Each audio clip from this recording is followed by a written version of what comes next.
Hi all, എല്ലാവർക്കും പുതിയൊരു വീഡിയോയിലോട്ട് സ്വാഗതം. നിങ്ങളിന്ന് പരിചയപ്പെടുത്താൻ പോകുന്നത് പുതിയ ബൈക്കുകളിൽ ഹെഡ്ലൈറ്റ് ഓണായി കിടക്കുന്നത് വയർ കട്ട് ചെയ്യാണ്ട് ഇങ്ങനെ പരിഹരിച്ച് ക്ലിയർ ചെയ്യാമെന്നുള്ളൊരു വീഡിയോയിലോട്ടാണ്.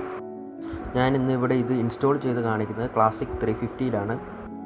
അതിനായി നമുക്ക് വേണ്ടത് ഒരു സ്ക്രൂ ഡ്രൈവറാണ്. നമുക്കപ്പോൾ വീഡിയോയിലോട്ട് കിടക്കാം. ഇതാണ് നമ്മൾ വയർ കട്ട് ചെയ്യാണ്ട് തന്നെ ഹെഡ്ലൈറ്റ് ഓഫ് ചെയ്യാൻ വേണ്ടിയിട്ടുള്ള കപ്ലർ. ഇതിൻ്റെ കൂടെ തന്നെ ഒരു സ്വിച്ചും വരുന്നതാണ്. അത്യാവശ്യം നല്ല ക്വാളിറ്റിയുള്ള സ്വിച്ചും കപ്ലറുമാണ് നമുക്ക് വന്നിരിക്കുന്നത്. നമുക്കപ്പോൾ ഫിറ്റിങ്ങിലോട്ട് കിടക്കാം. നമുക്കിത് ഇൻഫീൽഡിൽ പിടിപ്പിക്കാൻ ഹെഡ്ലൈറ്റ് മാത്രം റിമൂവ് ചെയ്താൽ മതി. ഹെഡ്ലൈറ്റ് റിമൂവ് ചെയ്യാനായിട്ട് ഹെഡ്ലൈറ്റിൻ്റെ മണ്ടയിലുള്ള സ്ക്രൂ ലൂസ് ചെയ്താൽ മതി. അത് ചെറിയൊരു ലോക്കാണ്. അഴിച്ച ശേഷം ഹെഡ്ലൈറ്റിലോട്ട് പോകുന്ന കപ്ലർ ശ്രദ്ധിച്ചൂരുക.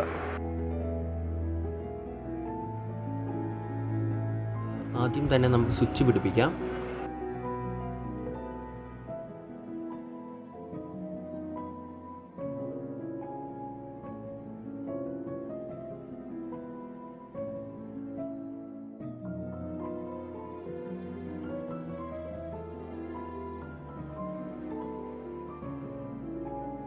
വയർ നമുക്ക് ഈ ലോക്ക് വഴി എടുക്കാം. അതാകുമ്പോൾ വയർ ഒതുങ്ങിക്കിടന്നോളും, വലിയ ശല്യമൊന്നും ഉണ്ടാകില്ല. സ്വിച്ചിൻ്റെ കേബിൾസ് ഹെഡ്ലൈറ്റിൻ്റെ സൈഡ് വഴി ഫ്രണ്ടിലോട്ട് എടുക്കുക. എന്നിട്ട് ലോക്ക് കറക്റ്റ് പൊസിഷനിലാക്കി ലോക്ക് ചെയ്യുക. ഇതാണ് നമ്മുടെ വണ്ടിയിൽ നിന്ന് ഹെഡ്ലൈറ്റിലോട്ട് പവർ വരുന്ന സോക്കറ്റ്. ഇതിൽ നമുക്ക് കപ്ലർ ആഡ് ചെയ്യാം.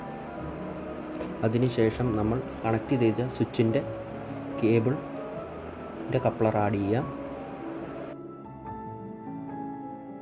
നമുക്കതിന് ശേഷം ഹെഡ്ലൈറ്റിലോട്ട് കപ്ലർ ഇൻസ്റ്റാൾ ചെയ്യാവുന്നതാണ്.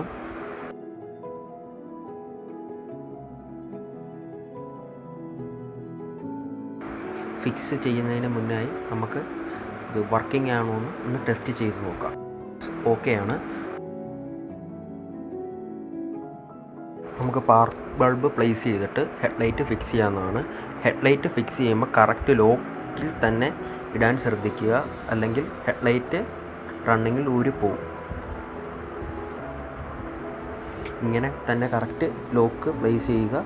എന്നിട്ട് ഹെഡ്ലൈറ്റിൻ്റെ മണ്ടയിലത്തെ സ്ക്രൂ ടൈറ്റ് ചെയ്യുക.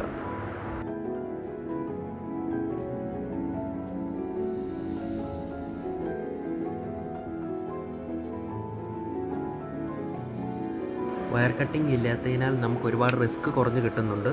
ഈ സ്വിച്ച് പക്കയായിട്ട് വർക്ക് ചെയ്യുന്നുണ്ട്. അതോടൊപ്പം തന്നെ പാസ് ലൈറ്റും വർക്ക് ചെയ്യുന്നതാണ്.